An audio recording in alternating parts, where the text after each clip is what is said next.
Do not go to the spirit, do not go to the soul of the law, look at the words of the law, क्योंकि literal rule है ना उसका नाम।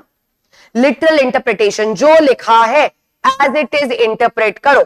Words के beyond object, purpose, soul, spirit of the law, उसको मत देखो। See the skin, miss the soul, ये उसका एग्जैक्टली उल्टा है। यस और नो? यहां पे क्या बोला जा रहा है?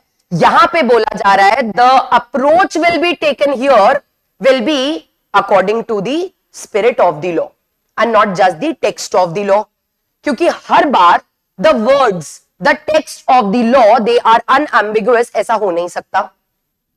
वो एम्बिगुअस भी हो सकते हैं। हो सकता है हमें लगे कि जो लिखा है उसमें दो मीनिंग हो सकते हैं, हमें कौन सा वाला मीनिंग चूज करना है, उसके लिए इस रूल ने क्या बोला है? Do not look at the text, क्योंकि अगर टेक्स्ट देखेंगे, टेक्स्ट में तो कंफ्यूजन है। टेक्स्ट मतलब वर्ड्स देख के तो हमें लग रहा है ये भी मीनिंग हो सकता है, ये भी मीनिंग हो सकता है, तो टेक्स्ट मत देखो, वर्ड्स मत देखो, क्या देखो? Spirit of the law. And spirit का मतलब है the overall object, the overall purpose of the law, and choose that interpretation which is in line with the purpose of the law. तो लिटरल रूल का almost उल्टा हुआ ये।